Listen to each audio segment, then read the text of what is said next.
At this time of the year, April, May, June, we're always dealing with kids in their high school milestones, great times in their lives, prom, graduation, and this is really an exciting time for the kids. It's really a memorable time for the kids. And as district attorney for the better part of the last 20 years, I have seen firsthand families that are torn apart by poor split-second decisions made with drugs or alcohol after a party, after a prom or a graduation.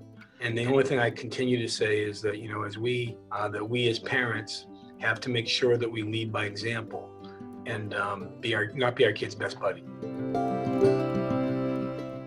The legal drinking age in Massachusetts is 21. It is against the law to serve or provide alcohol to underage guests or allow them to drink alcohol in your home or on the property that you control. The law does not allow for exemptions or exceptions within your home. Basically, you cannot provide alcohol to a minor, period. Lots of times people think that they can, supervise. They can make sure the kids aren't going to get in trouble. They'll take all the car keys. Well, let's face it, the kids are smarter than we are. Sometimes, unfortunately, parents think it's acceptable to have alcohol as long as the teens are using it in moderation. They're going to have it under their supervision. They think that it's acceptable. Well, it's not acceptable, and it's illegal. One of the most important things about the underage law is that a person who could be charged with giving alcohol to a minor doesn't have to be 21 or older. A minor can be charged with that offense of furnishing alcohol to another person under the age of 21. A social host is anyone, an adult or a minor, who is in control of the premises and who furnishes alcohol or allows it to be consumed on the premises. The law in Massachusetts is clear. Whoever furnishes alcohol to a person under 21 years of age shall be punished by a fine up to $2,000 or by imprisonment for up to a year or both. There's also other related criminal liability offenses that adults should know about, such as contributing to the delinquency of a minor. If you're found in violation of that, you could be sentenced up to a year in jail or up to a $500 fine. There are numerous consequences that can arrive from an individual furnishing alcohol to people, to underages at their homes. A person can be sued if their child or an underage guest at their home injures themselves or somebody else after having consumed alcohol. If you controlled the supply of alcohol, if you made it available, if you served it, you can be held responsible.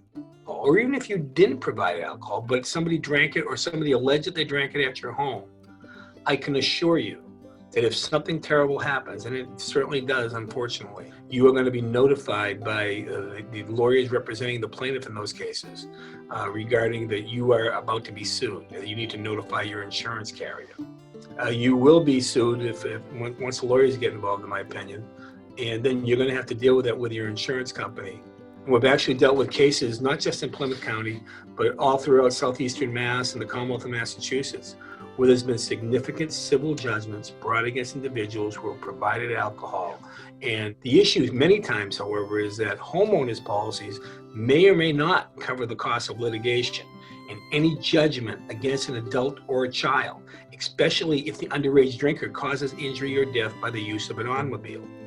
Many insurance companies don't cover situations where the criminal conduct is involved. So if somebody takes a vehicle and leaves your premises and does something whereby people are hurt, physically hurt or property damage or things such as that, you could be sued. Those consequences come from that. You may or may not be covered, can be in the millions of dollars.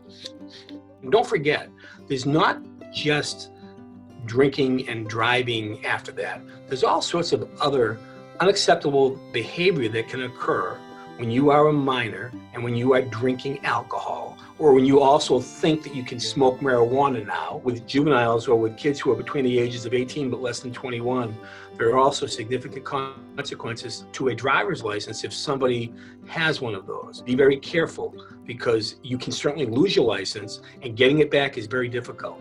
Other crimes that are out there is being a minor in possession of alcohol, and the minor doesn't need to be actually holding the alcohol. A minor purchasing or attempting to purchase alcohol, the penalty of $300 fine and a license suspension for up to 180 days. You worked hard for your license. Abide by the laws that the Commonwealth has provided. You can't drink alcohol. You can't smoke marijuana if you're under certain ages, and that's just the law. Drinking alcohol, smoking marijuana can affect your decision-making process. It can affect your self-control. It can affect your memory. It can affect your learning. You can have a criminal or even a juvenile record that can prevent you from getting a certain job when you look at job applications or college applications or joining the military. I think that the best thing that we can do is to make sure that we're not providing tools for our kids to make irresponsible decisions. I think when as we as parents, we all have a level of responsibility to make sure that our kids abide by the laws and keep themselves safe, and that's something that we all want them to do. Continue to talk to them, have an open line of communication regarding, what are they doing, where are they going, who are they with. Talk to them about making responsible and healthy decisions, especially when it comes to using alcohol and drugs. And I think that, we as parents need to lead by example. And once again, not be our kids' best friends. We care for them, we love them, we're their parents, and we are not going to be in a position to allow them to hurt themselves, to hurt others, but also hurt their entire futures, which is so great in front of them. If we're not vigilant for our child, who else is going to be? Be good to one another, support each other in making good decisions, be strong enough not to make a bad decision. And if you see somebody, a friend of yours, that's struggling, try to get them some help before it's too late. We all have plenty of people in our lives. We have parents, caretakers, teachers, faith leaders. There are people there to support you if you need help. You see some people who make foolish decisions while they're under the influence, something they normally wouldn't do, but they do it while they're drunk or under the influence of something. And they'll do something and they'll post it. It'll be out there. The internet's forever. And you're never going to get things back that you throw out there, unfortunately. And you have your whole life ahead of you. Well, we've charged parents with social host liability in the past. Oftentimes the defense that you normally hear is that they didn't know the party was occurring, although more likely than not, it's literally happening under their own roof while they're present. There's really no typical case. Every case is looked upon differently and separately, and you try to make the appropriate determinations that you can based upon that fact pattern. As I've been in many courtrooms. And the one thing I notice when I go to one of those terrible situations, when I go to a case where some kid drank too much, smoked too much marijuana, operated their motor vehicle negligently and or recklessly, and killed somebody or seriously hurt somebody, and they're crying their eyes out. And they're saying that, I would do anything to change this. I wish it was me. I wish I didn't hurt somebody else. And you know what? I listened to that and I believe them. I believe they would change places with the person that died, but they can't. And then when you look on the other side of the courtroom and you see the victims over there, the victim's family, either somebody who's been maimed or somebody who's been killed. And everybody's life in that courtroom has changed forever because of bad decisions. The only thing that's constant in every one of those courtrooms that I go into is that everybody loses. There are no winners.